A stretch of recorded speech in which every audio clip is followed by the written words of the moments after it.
Boa noite, meus amigos.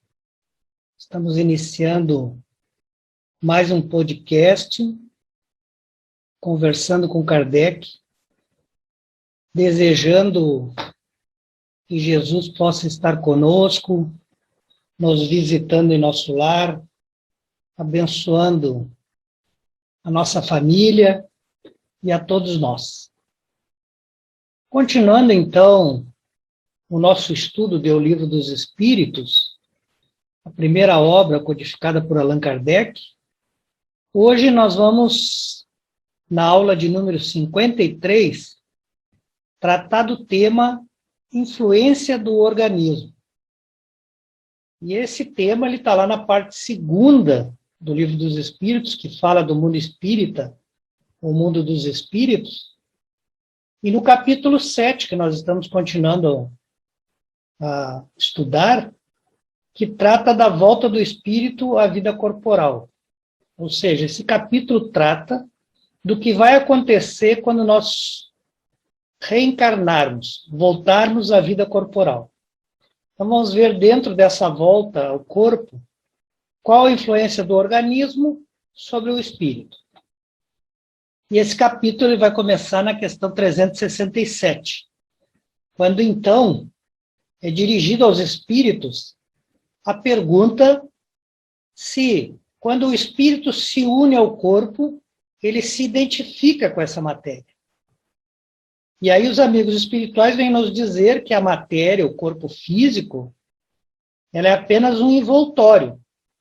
Ou seja, é como se nós estivéssemos vestindo uma roupa nova. É esse, basicamente, a identificação que nós temos em relação à matéria. Então, quando nós nos unimos ao corpo físico, o espírito conserva a sua natureza espiritual. Ou seja, ele não deixa de ser quem ele é. Ele não deixa para trás as suas conquistas, seus atributos, seus gostos, seus pendores, e nem mesmo seus vícios ou suas qualidades. Tudo continua exatamente como é. Ele simplesmente veste uma nova roupa para a experiência física. Na questão seguinte, é perguntado se após, então, essa união com o corpo, o espírito já pode exercer as suas faculdades com liberdade plena. E aí nós já tínhamos, inclusive, visto anteriormente, né, que a matéria, ela limita que o espírito se expresse com toda a liberdade. Especialmente, nós já tínhamos falado da infância, né, quando o órgão nem mesmo se desenvolveu o suficiente para ele se expressar ou se manifestar da maneira que ele vai conseguir mais tarde quando for adulto. Então, olhando para a infância e a diferença que existe entre a infância e a idade adulta, a gente já percebe essa falta de liberdade do espírito se manifestar como ele é, porque na infância ele não deixa de ser quem é. Mas isso também nós podemos estender à vida física adulta. Também quando adulto, o instrumento físico vai ser um limitador. Então, os espíritos nos respondem que o exercício das faculdades, ou seja, a liberdade do espírito expressar como realmente ele é, sempre depende do órgão, ou seja, depende da perfeição do corpo que ele está usando como instrumento. Como nós sabemos que a matéria do nosso corpo físico que nós utilizamos sobre a Terra é uma matéria grosseira, e, portanto, ela não é uma matéria, vamos dizer assim, mais capaz de oferecer grandes possibilidades de manifestação, essa matéria grosseira que constitui o nosso corpo físico aqui sobre a Terra enfraquece o nosso exercício das faculdades que já conquistamos, ou seja, a gente não consegue se manifestar com a plenitude da evolução que a gente já tem. Continuando na mesma questão, é aberta uma segunda questão dentro da mesma, em que é perguntado, já fazendo referência à resposta anterior, se um involuntário material é obstáculo a livre manifestação do espírito, se isso seria, ou nós poderíamos comparar a um vidro opaco que impede a irradiação da luz. Ou seja, se poderia comparar, porque quando nós temos um vidro opaco, nós sabemos que a irradiação da luz, ela é limitada, né? Ela passa para o outro lado. Se nós pegarmos, por exemplo, um lustre na nossa casa, que tem um vidro opaco, a gente percebe que a irradiação da luz diminui. Nós precisamos, às vezes, colocar uma lâmpada mais forte, porque o nosso lustre tira parte dessa luminosidade que a lâmpada nos oferece. E os espíritos estão perguntando, dá para comparar isso? E a resposta dos espíritos diz que dá, mas nós temos que comparar com um vidro muito opaco. Então vocês vejam aqui que o que eles querem dizer. Se eles querem comparar que a liberdade ou a falta de liberdade que o corpo físico nos dá, se nós compararmos a irradiação da luz refletida sobre um vidro opaco, nós temos que comparar com um vidro muito opaco, o que eles estão nos dizendo é que o corpo físico nos limita muito. Essa matéria grosseira tira muito das possibilidades de manifestação da nossa faculdade. Então, eles passam a fazer uma observação dizendo que pode também comparar a ação que a matéria grosseira exerce sobre o espírito a de um charco lodoso sobre o corpo mergulhado nele. Então, imaginamos, quando nós estamos num manancial de água, né? Dentro desse manancial de água, né? Dentro, por exemplo, de um açude, que é muito lodoso, o que a gente tem ali? A gente não consegue fazer um movimento rápido, por exemplo, com a mão, um movimento rápido com o pé. Nós temos que ir nos movimentando devagarzinho, né? Lentamente, fazendo muita força para que a gente consiga se deslocar dentro desse lodo que a gente está ali, né, imerso, mergulhado. Então, é mais ou menos a comparação que eles fazem em relação ao que o corpo físico faz conosco. Então, nós podemos dizer que, assim como um charco lodoso tira a liberdade dos movimentos do nosso corpo, também o nosso corpo tira a liberdade de manifestação das faculdades do nosso espírito, nessa proporção que eles estão nos mostrando aqui. Na questão 369, a pergunta nos diz: o livre exercício das faculdades da alma está subordinado ao desenvolvimento dos órgãos? Nós já temos essa resposta, né? Sim, o livre exercício das faculdades da alma depende dos órgãos serem desenvolvidos. E mesmo quando os órgãos estiverem desenvolvidos, talvez eles não permitam, e certamente sobre a Terra não vão permitir, o livre exercício das faculdades. Então vamos examinar a resposta que os Espíritos nos dão. Os órgãos são os instrumentos da manifestação das faculdades da alma. Manifestação que se acha subordinada ao desenvolvimento e o grau de perfeição dos órgãos. Então nós sabemos os órgãos do corpo físico, a nossa matéria grosseira que constitui o nosso corpo aqui na Terra, ela não tem muita perfeição. Embora a gente examine e diga, meu Deus, o corpo é tão perfeito, né? Mas nós podemos dizer que em outros mundos ele será muito mais perfeito ainda. Ou quando nós evoluirmos, ele será muito mais perfeito. Então, o comparativo que eles nos dão aqui é o comparativo de uma ferramenta, né? Se nós temos um excelente operário, um excelente, por exemplo, manufaturador, e ele tem as ferramentas defeituosas, se nós temos um excelente médico, e ele não dispõe de ferramentas para exercer a sua medicina, a execução fica comprometida.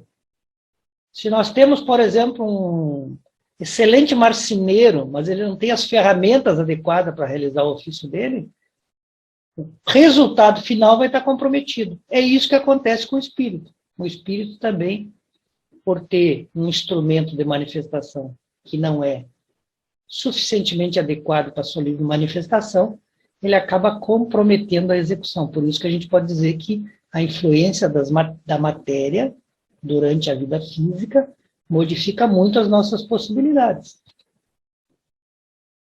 Na questão 370, a pergunta é, então, dessa influência dos órgãos, se pode concluir que existe uma relação entre o desenvolvimento dos órgãos do cérebro e o desenvolvimento das faculdades morais e intelectuais, nessa questão os espíritos respondem que nós estamos confundindo.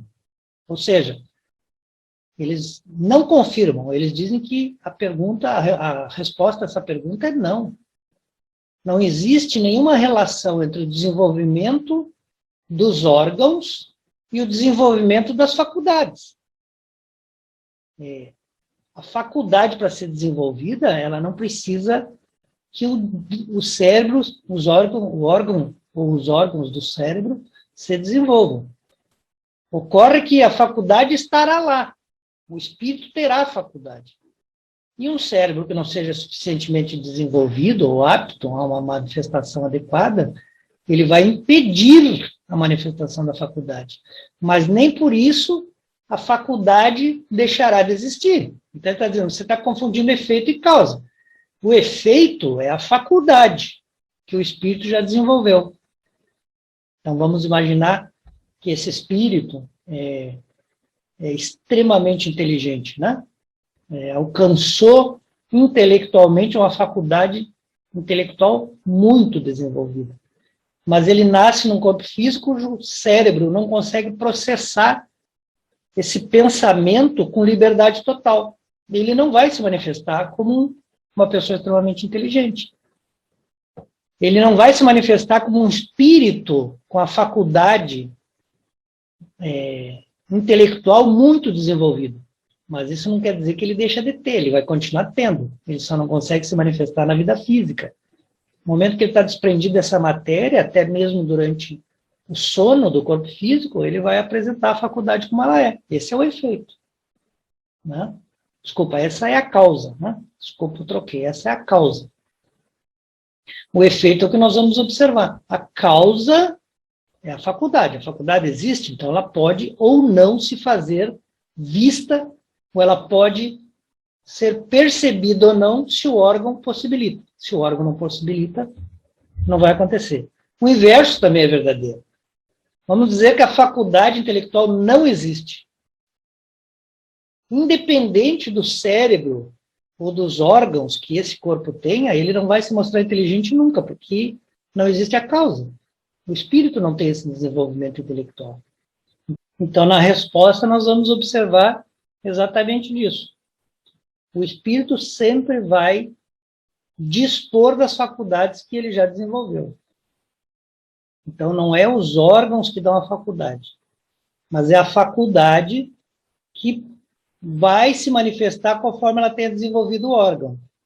Se o órgão, o corpo físico, impede ou tem alguma incapacidade de reproduzir essa faculdade de forma plena, nós vamos ver essa manifestação muito aquém do que aquele espírito poderia realizar.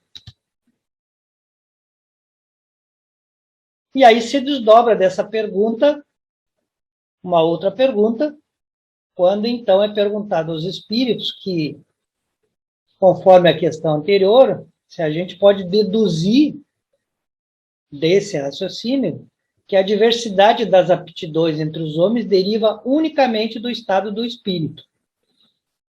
Bom, aí nós teríamos a tendência de responder sim.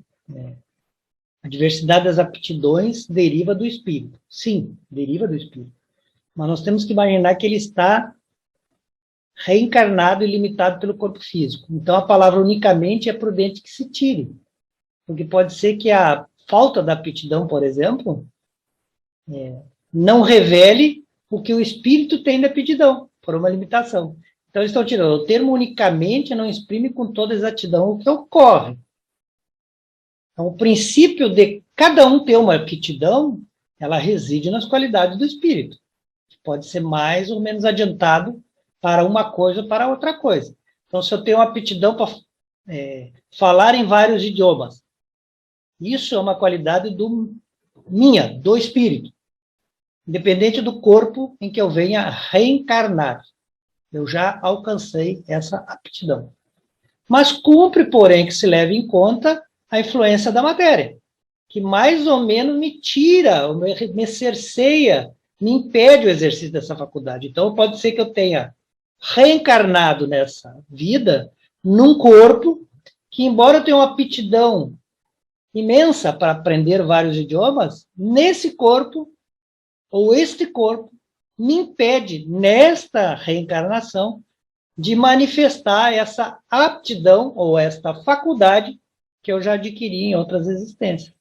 Então, eu poderia ter dificuldade, inclusive, no idioma, que eu, como espírito, já domino, porque já vivi em outra oportunidade, em outro país que falava o idioma no qual eu quero aprender agora e não consigo. Então, é sempre o corpo que limita. O espírito sempre vai ter ou não, mas o corpo sempre é que vai limitar ou não. Então, Kardec depois vai nos trazer um comentário sobre essas 4 questões aí que foram apresentadas. Então, Kardec nos dirá assim, quando nós estamos encarnados, o espírito reencarna, mas ele traz certas predisposições. Então, nós podemos admitir que essa predisposição, porque ela desenvolve certas regiões do nosso cérebro no perispírito, que é vamos dizer assim, a matriz do nosso corpo físico, ela pode também desenvolver essa parte do cérebro no corpo físico que está se formando de acordo com essa matriz.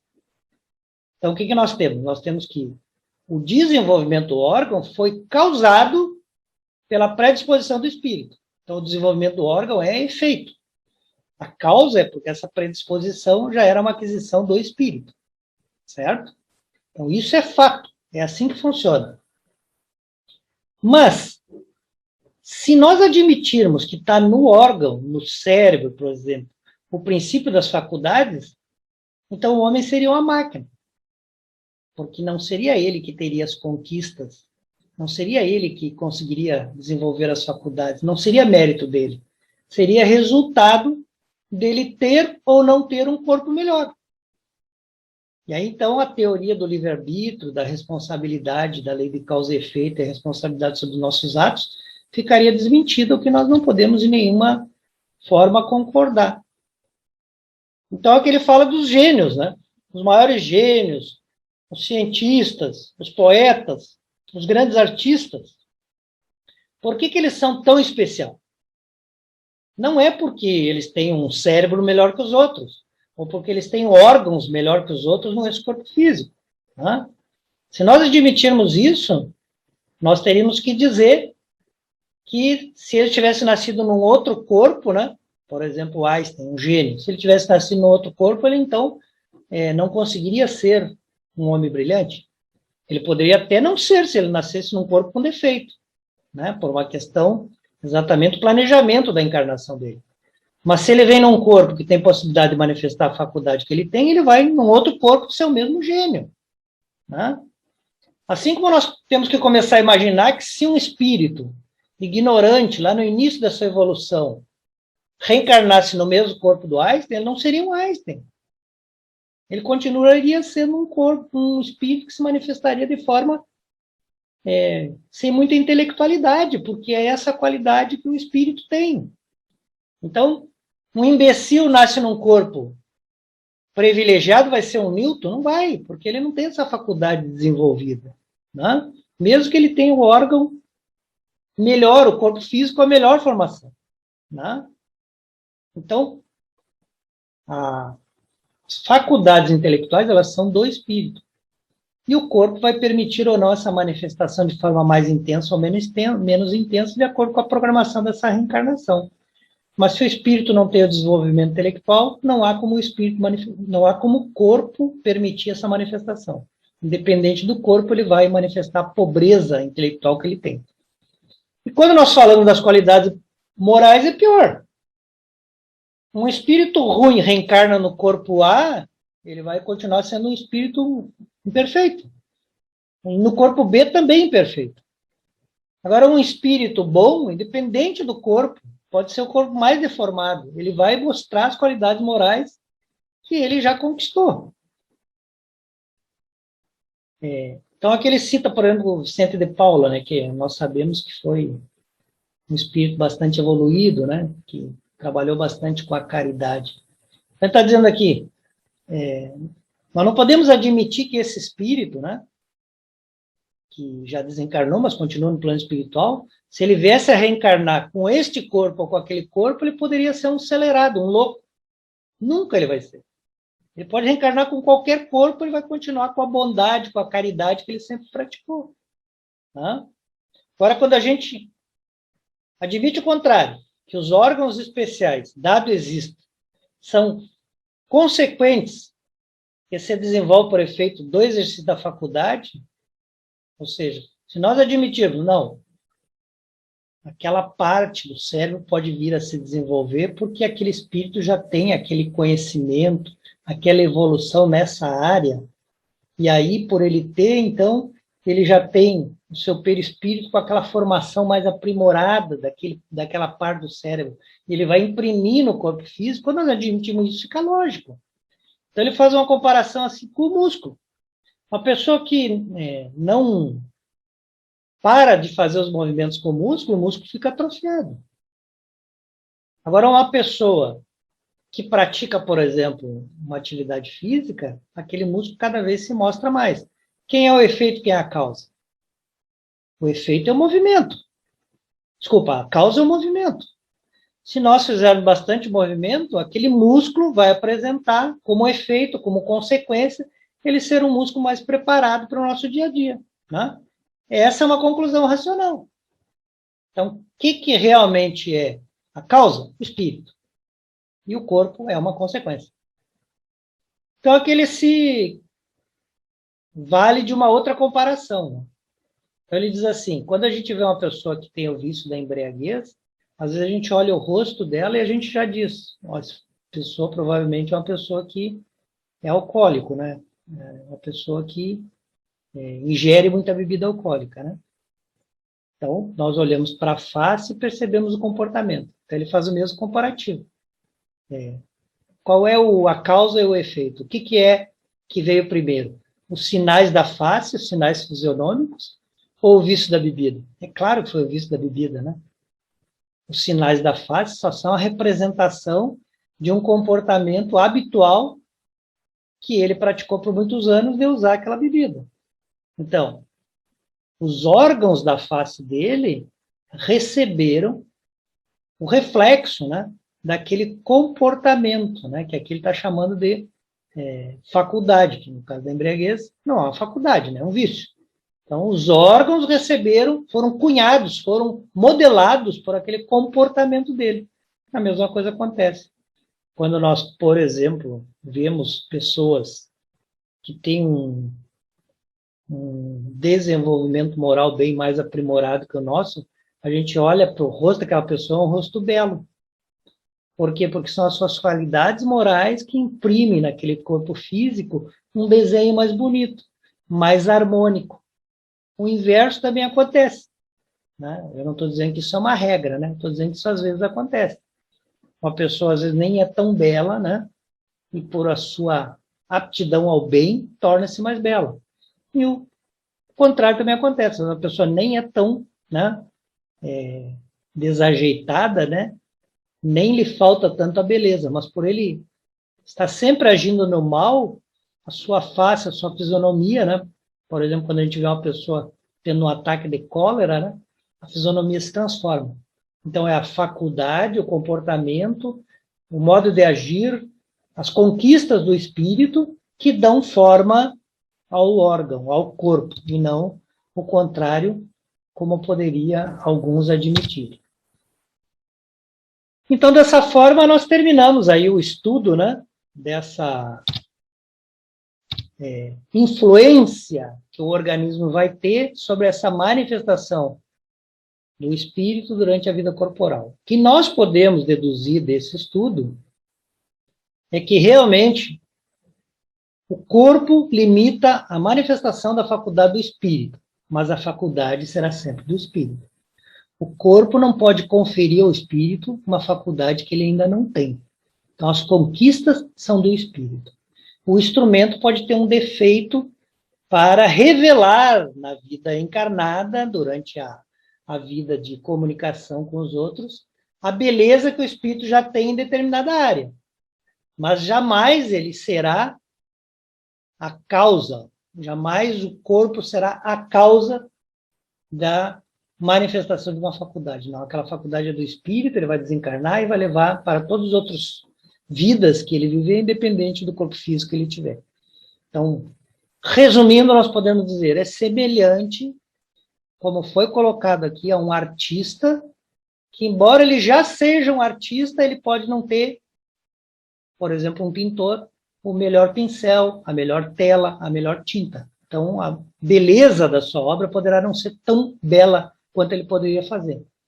Mas ele não deixa de ser o artista porque ele não tem a melhor tinta e o melhor pincel. Ele continua sendo o artista brilhante que ele é.